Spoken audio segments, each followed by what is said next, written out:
Thanks for sticking around. I know I'm a little bit later, so we're not at the beginning, but today I'm going to talk to you guys about failure. It's safe to say I'm an expert on it, but we'll get to that later. So one common trait that a lot of gifted students have, and a lot of high-achieving individuals in general, what we like to call multi-potentialites, which are those who are suited for a wide array of talents.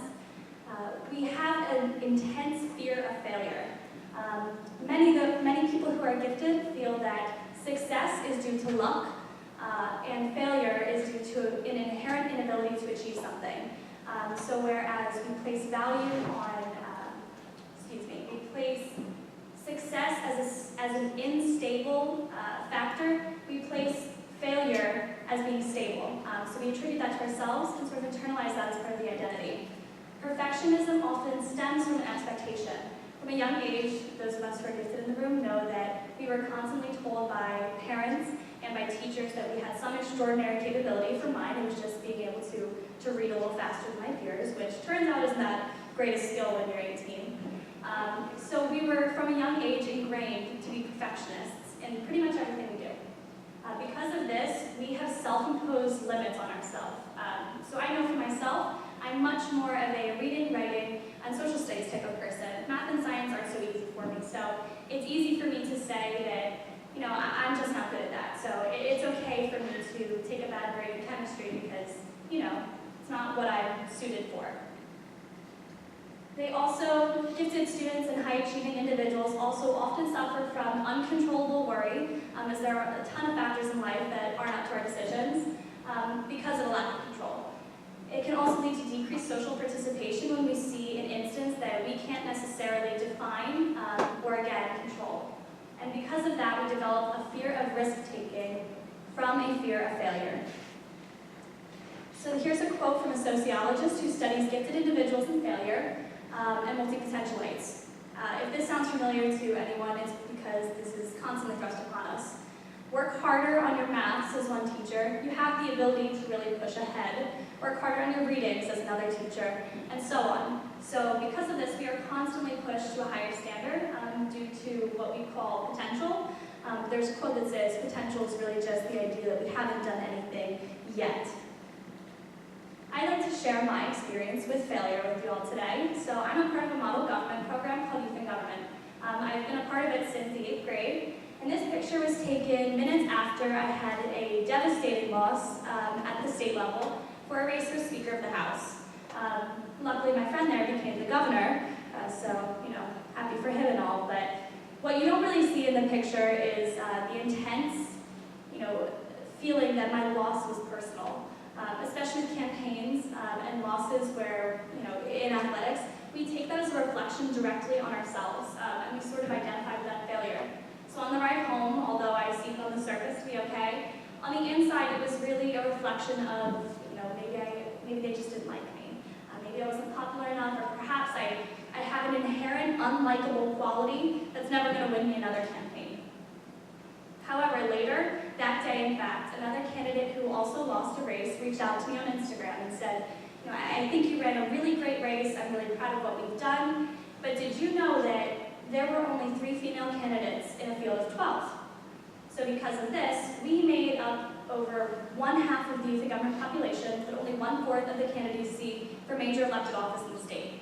We saw this as a major issue. So we began to reach out to girls in the program. Why aren't you running? What's holding you back? And we got the same answer time and again. I saw this person was running, and so I didn't believe that I was capable. Or, I don't quite have the qualifications of the other candidates, although they would have some really great ideas. So because of this, we founded our organization called Girls in Leadership. In October of 2018, we held a summit at the Harrisburg Capitol with state representatives, professors, social workers. So we had a whole panel and sessions throughout the day of strong female women, strong female leaders who have accomplished things throughout their failure. We had over 50 participants in attendance that day, including some guy volunteers who we affectionately called our pals.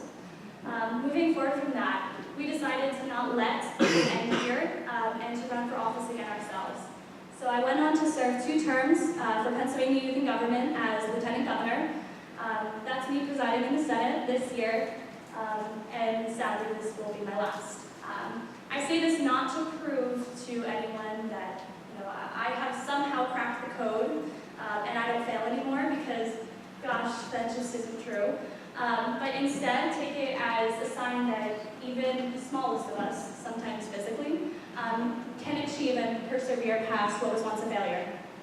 So some practical solutions. First of all, we must embrace failure. We must develop perspective and resilience based upon our shortcomings. First of all, the experience of failure itself is not helpful, says Gail Post, another sociologist studying gifted individuals. What matters is what the child learns from it. While some people say that we should just get past our failures, we need to allow ourselves time to internalize that, but then realize that that's not part of our identity. So it's okay to believe that failure is inherently a negative thing, but it cannot stop us from taking risks. Taking risks is actually going to help us let go of our fear of failure. Failure is a reflection of activity. If you haven't failed, you are trying to do something, which in my opinion is even worse. It allows you to gain experience in a specific area, and it encourages hard work and resilience. They say gifted students may never develop a hard work ethic if they never fail, because everything comes easy to them. If you're forced to work harder for something, it tastes a little bit sweeter in the end.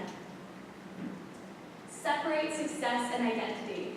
You need to distinguish between the process and an outcome of a situation. If I know that I have put in all I can, the outcome, while it can be disappointing, isn't going to be devastating for someone. You need to prioritize the ethics. Oftentimes, such as Machiavellian politics, the end justifies the means. However, the means is what is going to develop you as a person. Internalize the ethics. Don't cheat your way to success as an easy way to get there. Accept your failure. And finally, own yourself. It's easy for us to put off our failures on other people as well, and alternative factors. We need to own our failures as our own, but then work on growing for them. So finally, to grow. My dad would say you need to have an athlete's memory to get a goal scored on me and be able to come back from it. So that's a short memory. It's recognizing my mistake, immediately correcting it, and moving forward on to the next play.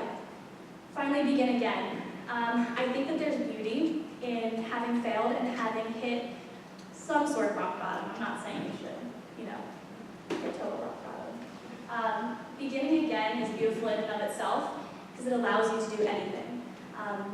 When I go to college, I then have the opportunity to become whoever I want to be. And that can really happen at any time, to anyone, with the right perspective and mindset. And finally, adjust and realign. Recognize your mistakes, set yourself on what you want to do, and attack that, and be okay with failing. Thank you.